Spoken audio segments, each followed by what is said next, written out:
बोलिए सद्गुरुदेव की जय। जय। संत समाज की जय। परम पूज्य साहेब जी, अर्चनीय वंदनीय संत समाज, सत्संग प्रिय सज्जनों एवं माताओं, साहेब जी की आज्ञा हुई है। आज्ञा परणार्थ कुछ देर विचार प्रस्तुत है। अभी हम लोग कबीर साहब की उलटवासी सुन रहे थे। इसी क्रम में मैं भी एक उलटवासी कहना चाहता हूँ। कबीर साहब जी कहते हैं, एक अचंभा देखा रे भाई, ठाढ़ा सिंह चरावे गाई। पहले पुत पीछे भई माई, चेला के गुरु लागे पाई। प्राचीन या अप्राचीन हो, अनेक जगह उलटवासी आती है, लेकिन दुनिया में देखा जाता है, सुना भी जाता है कि जितनी उलटवासी कबीर साहब की है उतना किसी और ने नहीं कहा है। यहाँ सदु कबीर कहते हैं कि एक अचंभा देखा रे भाई।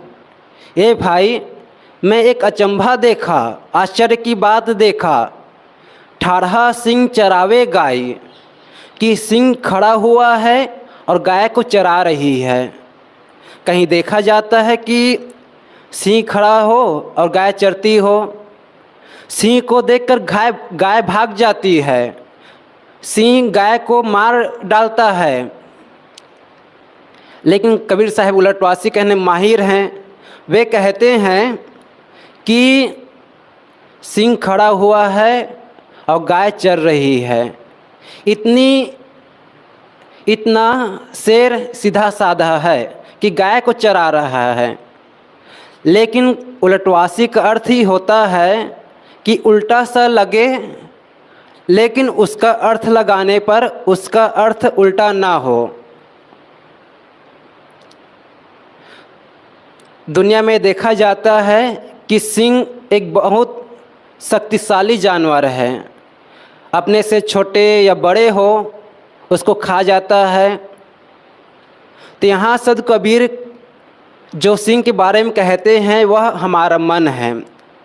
हमारा मन ही इतनी शक्तिशाली है कि इस मन के द्वारा ही जो विज्ञान होता है, वैज्ञानिक होते हैं, अपने जीवन में आगे बढ़ता है और अनेक प्रकार के चीज़ें लाते हैं, हमारे बीच में लाते हैं। ये जो माइक देखते हैं, जो मोबाइल देखते हैं, वो कैसे आया? एक मनुष्य की मन नहीं लाया। जो हम वीडियो कॉल करते हैं, आज इस जगह देख के विदेश में रहकर विदेश में बात कर लेते हैं, वो भी देखते देखते। यह कैसे? क्योंकि यह मनुष्य का मन का विकसित है। मनुष्य जितना सोचता जाता है उतना अपने मन को विकसित करते जाता है।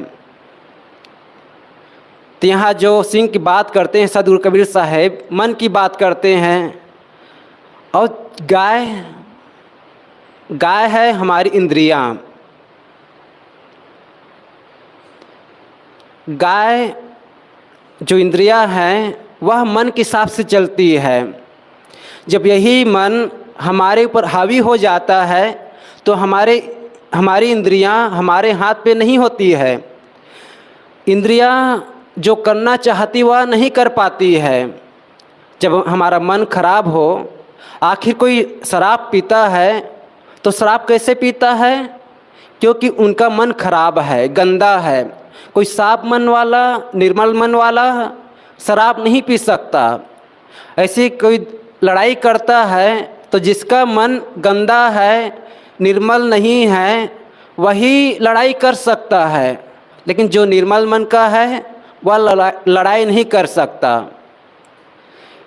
तो देखा जाता है कि जिसका मन निर्मल होता है तो उनका जो इंद्रियां हैं वह उनके हिसाब से चलने लगती है। कोई कहे कि सत्संग में चलो, जो हम यहाँ सत्संग में आए हैं तो यह कौन लाया है? हमारा मन। हमारा मन सत्संग के प्रति रुझाव रखता है, इसलिए हम सत्संग में आए हैं। अगर हमारा मन सत्संग के प्रति रुझाव नहीं रखता, सत्संग के प्रति वो फायदे को नहीं जानता, तो हम कभी सत्संग में नहीं आते। तो यह जो मन है हमारे इंद्रियों को अच्छी तरह से चलाती है। साधु कबीर साहब ने अनेक जगह कहा है, ई मन चंचल ई मन चोर ई मन सुध ठगहार, मन मन करते सुर नर मुनि जहरे, मन के लक्ष्य द्वार। यह मन चंचल है, अतिचोर है और सुर ठगहार है। अगर मन को सही दिशा में न रखे तो यह मन हमें उठा के पटक देता है, कहीं से भी कहीं गिरा देता है। लेकिन यही मन को हम साध लेते हैं। अनेक जगह महात्मा लोग कहते हैं कि मन के हारे हार है, मन के जीते जीत। मन के हारे हार है, अगर मन से हम हार जाते हैं, मन से हम अपराजित हो जाते हैं, तो एक प्रकार का निश्चित है कि हम हार गए। लेकिन वही उसी मन को मजबूत बना लेते हैं और सोचते हैं कि चाहे जो भी हो, मुझे कोई भी काम, कोई भी व्यक्ति मुझे दुखी नहीं कर सकता।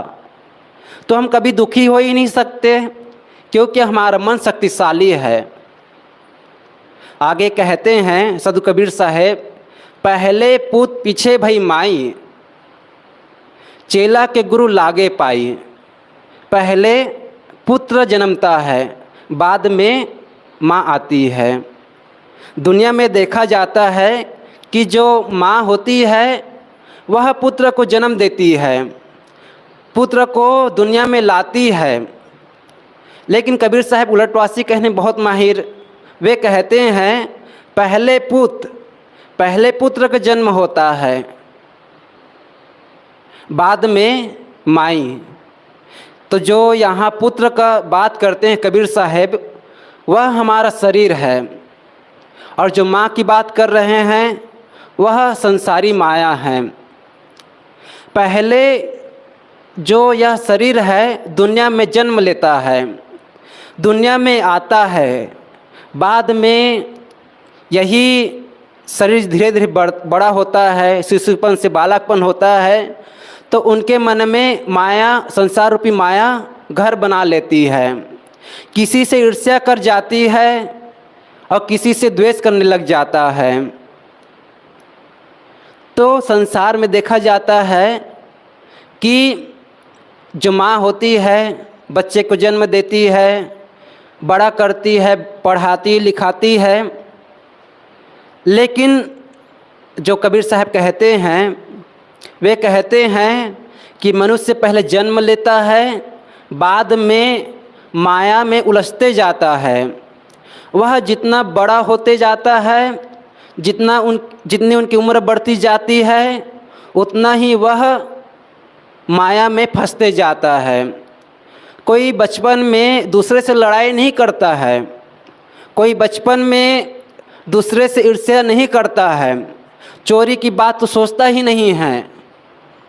लेकिन वैसे जैसे जैसे उनकी उम्र बढ़ती जाती है तो उनके मन में एक चोरी का भाव उभरता है, चोरी करने के लिए लगता है। और वही चोरी करने का जो माया है वह अंतिम में उनको दुख दे देता है, जेल पहुंचा देता है। आगे कहते हैं चेला के गुरु लागे पाई। चेला का पैर गुरु पकड़ रहा है। ऐसा नहीं होता है कि चेला के पैर को गुरु पकड़े, लेकिन यहाँ कबीर साहब चेला के पैर को गुरु से पकड़ा देता है। वे चेला के पैर को पकड़ा देता है। तो यहाँ जो चेला है वह है विनम्रता, और जो गुरु है अहंकार। कोई आदमी कल्याण मार्ग में चलना चाहता है, अपने जीवन का उद्धार करना चाहता है, तो सबसे पहली काम है उनका अहंकार को त्यागना। जो अहंकार होता है वह कल्याण में एक बाधा लाता है। कबीर साहब ने एक जगह उलटवासी में और कहते हैं कि माता मरे एक फल, पिता मरे फल चार। भाई मरे ते हानि है, कहाँ ही कबीर विचार। माता के मर जाने से एक फल होता है। यहाँ कबीर साहब हमें जो जन्म देती है उस माँ की बात नहीं करते हैं, बल्कि वे ममता रूपी माँ की बात करते हैं। और जो पिता की बात करते हैं वह अहंकार। पिता मरे फल चार। अगर हमारा अहंकार मर जाता है, अगर हमारा ईगो खत्म हो जाता है, तो हमें 4 प्रकार की फल की प्राप्ति होती है। वह क्या है? अर्थ, धर्म, काम, मोक्ष। ये 4 प्रकार के फल बताते हैं।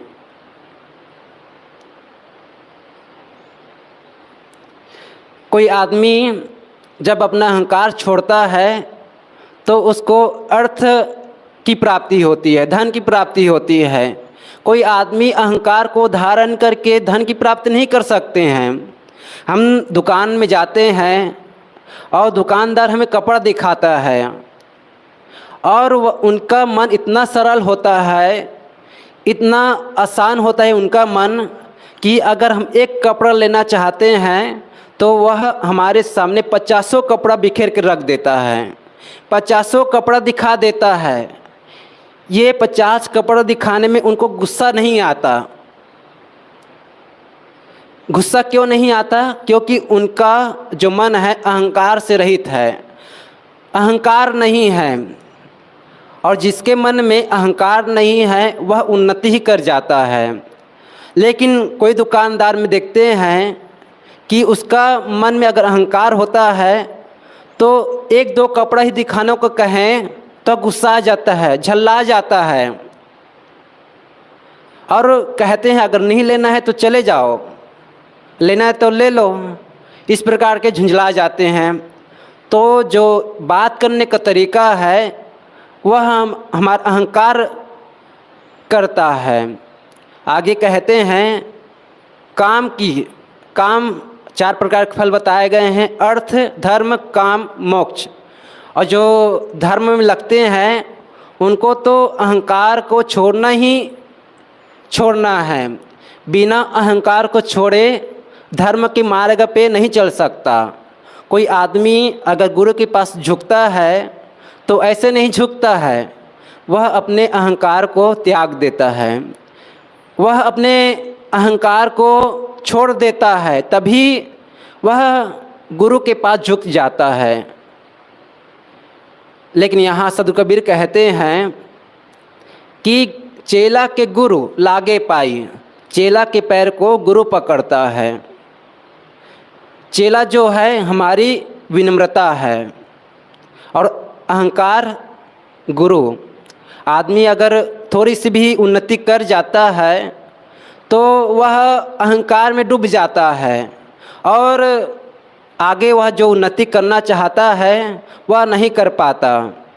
तो यहाँ जो अहंकार है, अगर सच्चे मन से कल्याण मार्ग में चलना चाहता है तो जो चेला रूपी विनम्रता है उसके ऊपर झुकाव रखना ज़रूरी है, उनको पकड़ना ज़रूरी है। अगर विनम्रता हम धारण नहीं करते हैं तो हम अपने साधना मार्ग में नहीं चल सकते हैं। अगर कोई पति पत्नी घर में रहते हैं, अगर दोनों में झगड़ा हो गया, दोनों चिल्ला रहे हैं तो एक को चुप रहना पड़ता है और जो चुप रहता है वह जीत जाता है। हम तराजू में बात कहते हैं कि जो झुका हुआ पलड़ा होता है वह भारी होता है।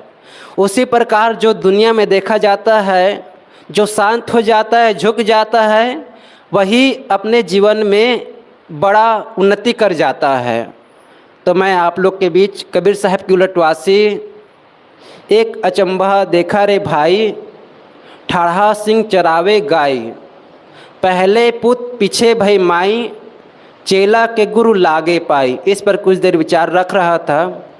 आगे और संत लोग हैं, बस इतना ही कहकर मैं अपनी वाणी को विराम देता हूँ। बोलिए सद्गुरुदेव की जय, संत समाज की जय। श्री शुभेंद्र साहिब जी द्वारा कबीर साहब के उलटवासी के माध्यम से सुंदर विचारों से लाभान्वित हो रहे थे। कबीर साहब कवलटवासी बहुत प्रसिद्ध है, सब जानते हैं। कबीर साहब